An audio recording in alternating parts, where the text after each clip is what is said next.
కేవలం నిబద్ధతతో పనిచేసినందుకు మా రాజకీయ భవిష్యత్తుని, మా కుటుంబాల్ని నడి రోడ్డు మీద పెట్టి మాకు ఉరి తీసినటువంటి జనసేన పార్టీ ఎప్పటికీ కూడా రాజకీయ పార్టీ కాదు, అది నటుల సంఘమే.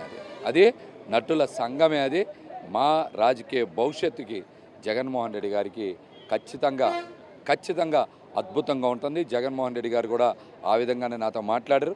మరి నన్ను ఒక కొడుకులాగా మహేష్ నువ్వు ఖచ్చితంగా వైసీపీలో ఉంటే బాగుంటుందని పెద్దలు సుబ్బారెడ్డి గారు కూడా నాతో మాట్లాడారు. ఖచ్చితంగా నా రాజకీయ భవిష్యత్తుకి గ్యారెంటీ జగన్మోహన్ రెడ్డి గారు చూసుకుంటారనే సంపూర్ణ నమ్మకం, విశ్వాసం ఉంది. పార్టీ నుంచి బయటికి వెళ్ళిన వాళ్ళు బయటికి వెళ్లే ముందు కానీ బయటికి వెళ్ళిన తర్వాత కానీ పెట్టిన ప్రెస్ మీట్లో మీరు ఒకసారి గమనించినట్లయితే పోతిన మహేష్ గారు మాట్లాడిన భాష, పోతిన మహేష్ గారు వాడిన పదజాలం, పోతిన మహేష్ గారు పార్టీ మీద ఉపయోగించినటువంటి విషపూరితమైన భావజాలం ఇప్పటి వరకు పార్టీ నుంచి బయటికి వెళ్ళిన ఏ నాయకుడు యూజ్ చేయాల.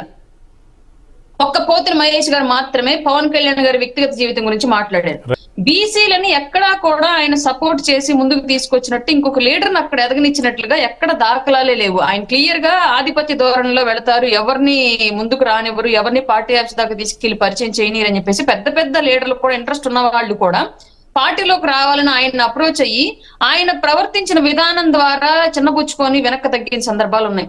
అలాగే ఇంకొక ఎగ్జాంపుల్ చెప్తాను సార్, మా జిల్లా నుంచి జరిగింది ఈ విషయము. మా జిల్లాలో ఒక నాయకుడు మా జిల్లాలో ఇంకొక పెద్ద నాయకుడికి పార్టీకి ఇవ్వమని ఒక ఫండ్ చెక్ ఇచ్చాడు.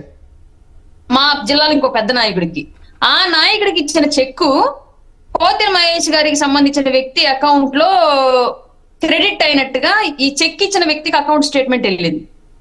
దానికి సంబంధించి ఇప్పుడు అక్కడ నిజంగానే వీళ్ళంతా పార్టీని డెవలప్ చేశారా, పార్టీని అడ్డు పెట్టుకొని వీళ్ళు బ్రతికారా అన్నది మనం ఒకసారి ఆలోచించాలి. చాలా వరకు పవన్ కళ్యాణ్ గారు అందరూ పొత్తులోకి వెళ్ళినప్పుడు ఎందుకు వెళ్ళారు, సింగిల్ గిల్ ఉండాల్సింది కదా సలహాలు ఇచ్చారు.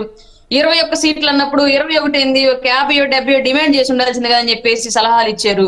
పార్టీలో ఉన్న ప్రతి ఒక్కళ్ళము పవన్ కళ్యాణ్ గారు తీసుకున్న నిర్ణయానికి స్టిక్ అయ్యి మేము పనిచేయడానికి సిద్ధపడి ఉన్నాం. ఎందుకంటే ఆయన ఏదైనా స్వార్థం చూసుకొని ఉంటే మేము కూడా మా ఈగోల్ని సాటిస్ఫై చేయండి, లేదంటే మా విషయస్ ని మీరు సాటిస్ఫై చేయండి అని చెప్పేసి క్వశ్చన్ చేసేవాళ్ళం.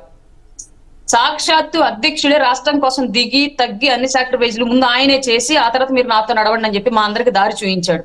సొంత అన్నయ్యకే ముందు ఎంపీగా పోటీ చేయని అని చెప్పేసి ఆయన నోటితాను ఆయన అడిగి తర్వాత పరిస్థితుల్ని అవగాహన చేసుకున్న తర్వాత ఇట్లా కూటమిలో వచ్చిన తర్వాత ఆయనకి టికెట్ ఇచ్చుకోలేక సొంత అన్నయ్యకి టికెట్ ఇవ్వలేని అన్నయ్య ఇప్పుడు సిచ్యువేషన్ ఇలా వచ్చిందని చెప్పి చెప్పాడు. అట్లాంటప్పుడు మేము ఎంత సార్ అసలు ఆయన కోసం నడవాల్సిన బాధ్యత మా మీద ఎంత ఉంది సార్? మా కోసం ఆయన పోరాడుతూ ఉంటే రాష్ట్రంలో ఉన్న పేద ప్రజల కోసం, బడుగు బలహీన వర్గాల కోసం ఆయన అంత ఆరాటపడి ఆయన స్థాయిని తగ్గించుకొని కింద ఆయన దిగి మమ్మల్ని అందరినీ మిమ్మల్ని మోస్తాను మీరు నాతో నడవండి అని చెప్పేసి అంటూ ఉంటే ఆయన్ని క్వశ్చన్ చేసే రైట్ మా దగ్గర ఎవరి దగ్గర లేదు సార్. అంత త్యాగమూర్తిని క్వశ్చన్ చేసే రైట్ మా దగ్గర నిజంగా లేదు. మేము అంత త్యాగ జీవులం కాదు.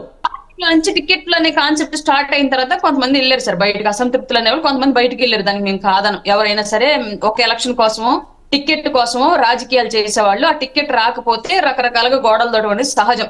ఈ ఎలక్షన్ లో ఎక్కువ గోడలు దూకిన వాళ్ళు ఉన్న పార్టీ వైసీపీ.